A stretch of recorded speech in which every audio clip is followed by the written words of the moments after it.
Most people think saving for a house means budgeting and cutting all their expenses, but that's exactly why they never save enough to buy. I've helped many European professionals save for their first house, and the ones who reach their goal fastest focus on 3 specific actions. Like my client Luca, who's on track to buy his apartment 7 years earlier than planned thanks to them. So in this video, I'm going to show you these 3 money resolutions so you can buy your house without sacrificing what you love. First, I want to ask you a question.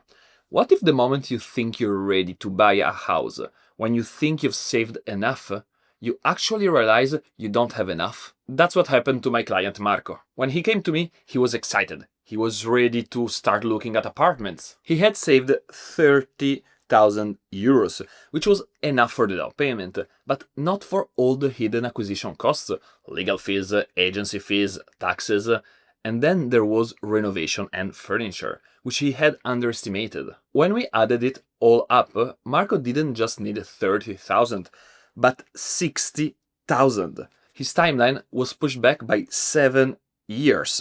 And his whole plan had to change if he wanted to buy a house sooner. All because he never calculated his actual house buying number. But it's not always bad. My client Luca thought he needed 200,000 euros to buy a house. He had this massive number stuck in his head and was trying to save it. But when we actually sat down and calculated what he needed, it turned out he only needed about 120,000, and so he was already much closer to his objective. This is why the first resolution you need is to calculate your actual house buying number. But how do you actually do that? I built a free calculator that shows you exactly how much you need, including all the hidden costs most people forget about. You can find the link in the description, and in just a couple minutes you will get clarity on exactly how much you actually need to buy your house, so you don't end up like Marco, thinking you're ready when you're not. And the video up here walks through it step by step using Marco's real numbers, and you will also see how to calculate your monthly costs. Spoiler alert, it's way more than just your mortgage payment. Now, knowing your number is critical, but it doesn't mean anything if you're not actually saving toward it. Which brings us to resolution number 2,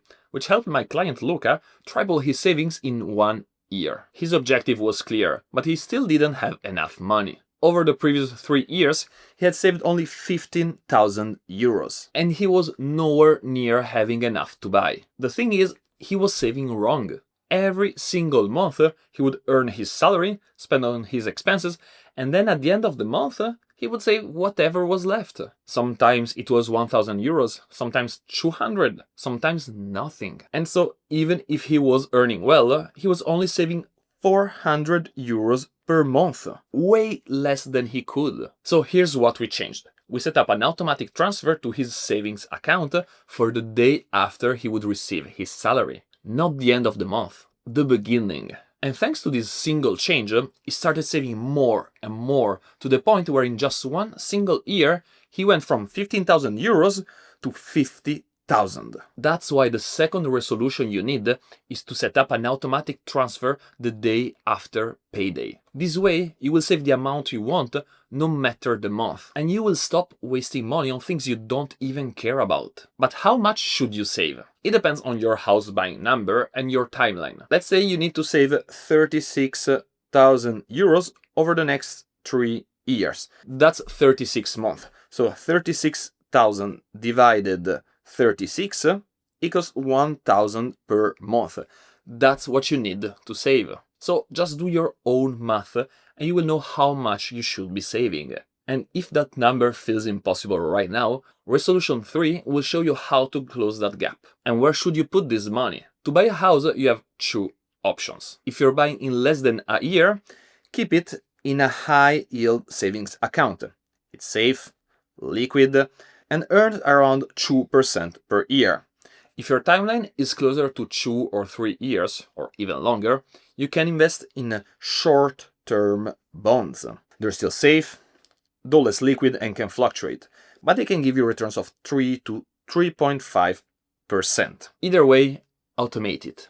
Set it up once and let it run. Now, already these first 2 resolutions will get you there. But if you want to buy your house years faster, there's one thing that can definitely accelerate your timeline. And it's something most people completely overlook or are afraid to do. I've been a manager approving for raises, and I've also asked for raises myself over my career. And I can tell you that January is the best moment to ask for a raise. Why? Because it's performance review season. And if you had a good year, you can build a strong case. That's why the third resolution you need is to learn how to ask for raises and do it every year at the January performance review. But here's the thing.